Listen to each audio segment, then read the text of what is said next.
Good evening বন্ধুরা, আমি সুস্মিতা। আমার একটি ব্লগে আপনাদের স্বাগত। ব্লগটি কন্টিনিউ দেখতে থাকুন, আশা করি ভালো লাগবে। আজকে ছিল ভাইফোঁটার আগের দিন সন্ধ্যাবেলা। এই যে দিওয়ালি প্রদীপটা আমি জেলে দিয়েছিলাম, মাম্মা সেই দিওয়ালি প্রদীপ নিয়ে কিছুক্ষণ তুলসী মন্দিরের কাছে বসেছিল। আর আগের দিন যে লুডু বাচ্চা কিনেছিল ওটাই আপনাদের কাছে শেয়ার করছে যে মাম্মা।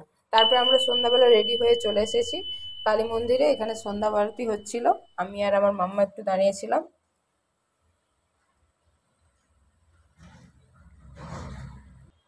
তারপর সন্ধ্যা আরতি হয়ে যাওয়ার পরে এই যে আমরা মাম্মাকে রেডি করে নিয়ে গেছিলাম, যেহেতু ও দুটো খেলাতে কোয়ালিফাইড হয়েছে, আরও দুটো তিনটে খেলা হবে বড়দের।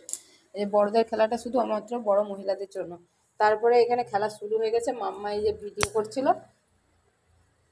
অনেকটা দূরে বসে আছে, দূর থেকে ভিডিও করছে। দেখুন, এই দেখুন পজ করে টেনে ভিডিওটা দেখাচ্ছে। এই যে অনেকটা আবছা আবছা ভিডিওটা আসছে। আর এখানে হচ্ছিল পাসিং দা বল। আর আমাকে নিশ্চয়ই চিনতে পারছেন, হালকা হালকা দেখা যাচ্ছে। এই যে ব্ল্যাক কুর্তি পরা, তার সাথে উন্না, হোয়াইট উন্না।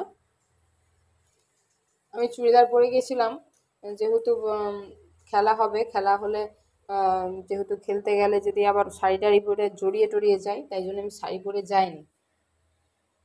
তারপরে ওই খেলাটা হয়ে যাওয়ার পরে ওইটায় ফার্স্ট হয়েছিলাম। তারপরে এখানে বেলুন প্রতিযোগিতা হচ্ছিল। বেলুন প্রতিযোগিতা আমার ইচ্ছে ছিল না করার, যেহেতু পাশাপাশি সবাই বলছিল করো করো। আমি দেখে মনে হচ্ছিল মোটা বেলুন, আমি ফুলিয়ে ফাটাতেই পারবো না, আমি ফুলাতেই পারি না বেলুন খুব একটা, তারপরে ফাটাবো কী করে। আমি তারপর বললাম যা হয় হবে। দিয়ে আমি মেন কথা হচ্ছে খেলা হই আর নাই হই। তারপরে ওখান থেকে আসার পরে রুটি টুটি করে আবার এই যে প্রাইজ ডিস্ট্রিবিউশন হয়েছিল, ওখান থেকে প্রাইজ নিয়ে এলাম। আমাকে দিয়েছে ব্যাগ, আর মামাকে দিয়েছিল বোতল আর টিফিন বক্স। তারপরে ছাদে চলে এসেছিলাম কিছু আতশবাজি এসব জ্বালানোর জন্য। ভিডিওটা কন্টিনিউ করানো হয়নি, তাই জন্য দেখাতে পারলাম না। তারপরে সকালে ভাইফোঁটার দিনে সকালে চা করে দিলাম দাদাকে। তারপর চা করে দেওয়ার পরে এই যে লুচি ভাজছি, সকালের খাবার বানাচ্ছি। তারপরে এই যে মাংস বানাচ্ছি। আর সকলকে জানাই ভাইফোঁটার অনেক অনেক শুভেচ্ছা ও ভালোবাসা।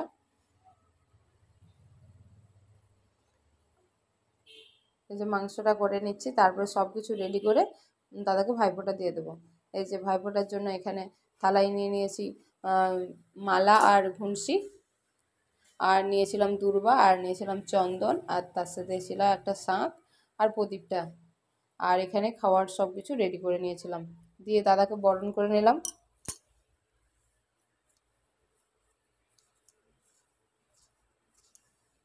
দিয়ে ফোঁটা দিচ্ছিলাম, ভাইয়ের কপালে দিলাম ফোঁটা, জমের দুয়ালে পড়লো কাটা, যমুনা দেয় জমকা ফোঁটা, আমি দিই আমার ভাইকে ফোঁটা।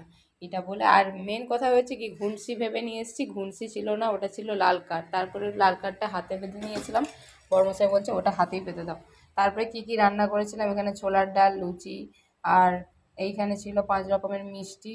5 রকমের না 6 রকমের মিষ্টি ছিল। আর ফল ছিল 2 রকমের, আর দই পেঁয়াজ করেছিলাম, আলুর দম করেছিলাম, আলু ভাজা করেছিলাম, আর ছিল মাংস তো দেখেছেনই। আর আরেকটা কিছু ছিল, সুজি ছিল, হ্যাঁ সুজি। ফোঁটা দেওয়ার পরে ওই যে মিষ্টি খাইয়ে জল খাইয়ে ওই যে পায়ে প্রণাম করে নিচ্ছিলাম। দাদা বলছে তোকে আশীর্বাদ করছি, আমি তখন হাসছিলাম। আমি দুর্বা নিয়ে এসেছিলাম, প্রায় না দুর্বা পড়লে আমি আশীর্বাদ করি, কিন্তু আমি তো ছোটো, আশীর্বাদ আমি করলে হয় না, বড়রাই আশীর্বাদ করে। তারপরে আমি বললাম ঠিক আছে, আজকে আর আমি আশীর্বাদ করছি না, আমি ঈশ্বরের কাছে প্রার্থনা করছি তুই যেন ভালো থাকিস, এই হচ্ছে ব্যাপার। দাদার জীবনের জন্য সব সমস্যার সমাধান হয়ে যাবে। ভিডিওটা এই পর্যন্তই। ভালো লাগলে অবশ্যই একটা লাইক করে দেবেন।